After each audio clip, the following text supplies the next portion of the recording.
time for another dad story. All right, this is how I got mono and art. So I, studied theater in high school and did all the musicals and as many plays as I could do. I really loved it. It was a lot of fun, great people.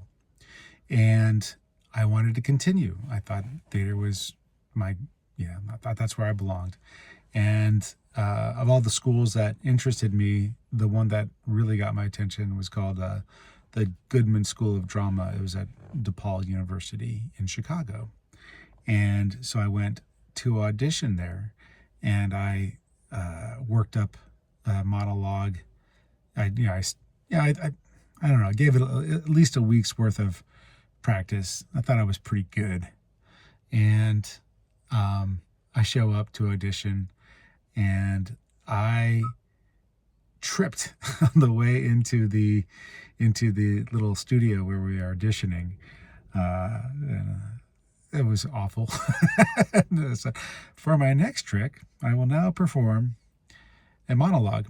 And I did my monologue, and I was there for the weekend. So after I did my monologue, they give you a college student to sort of be your host, and I stayed in his room, and it was right by the train that runs out there. It's very, very loud, and like a scene out of the Blues Brothers. He's like, "Oh, you get used to it," and I don't think I did, but I wasn't there that long. Anyway, one night when we were still there, it was like Saturday night. So that same night, there was going to be a party, and I was invited to go along to a party in Chicago with a bunch of strangers. And I thought, well, that'd be great. So I go to this party and with people I don't know at all, and, don't know anything about where I'm going. I could barely remember the faces of the people I was with. And of course there was drinking and all kinds of stuff. And I, was just, hanging out and talking to people and being friendly. And this one guy, some people are violent drunks, some people are friendly drunks. And he was a friendly drunk, and he, had his hand on my shoulder, and he was, being all friendly, and I, cool, all right. And then he starts rubbing my chest. And I thought, okay, I can't do this. And I was like, I'm going to go stand over there with those girls. And I did.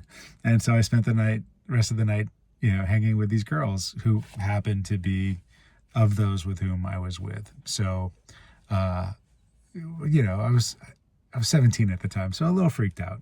Anyway, we get back to the dorms, and we're saying goodbye to everybody and giving everybody a hug. And this, girl and I we hugged, and then we started kissing, and it was a lot of fun. And then that's how I got mono, the kissing disease. And I was sick for the rest of my senior year, and it was awful. So that was pretty funny. So I didn't get in, or I got accepted. Oh, you got accepted to the school, but not for the drama program, for the screenwriting program. And I did not consider myself a gifted writer at all at that time. So there was no way I was going to accept that. And then I got, interested in the school, Knox College, because they talked about how many of their graduates went on to the Goodman School of Drama. So I thought, all right, well, let's try that. And I went there. So I went to audition. And this time I spent a month or more practicing my monologue. And I thought I did pretty good. And at the last minute, like the night before going to Galesburg, Illinois, I took pictures off my wall that had been thumbtacked onto the wall that I'd drawn over the years, and I just kind of threw them in my brother's old portfolio. And when I got to Knox, Dad drove us there and drove me there, the two of us. And I'm like, hey, is it possible for me to talk to the art director too and see if I could get a scholarship for art? And yeah, sure, okay. So I met with the art director, and he liked my art portfolio, and I did my scene for the theater director, and everything went according to plan. And I ended up getting a scholarship for each, $1,000 for art and $1,000 for theater and $1,500 for art.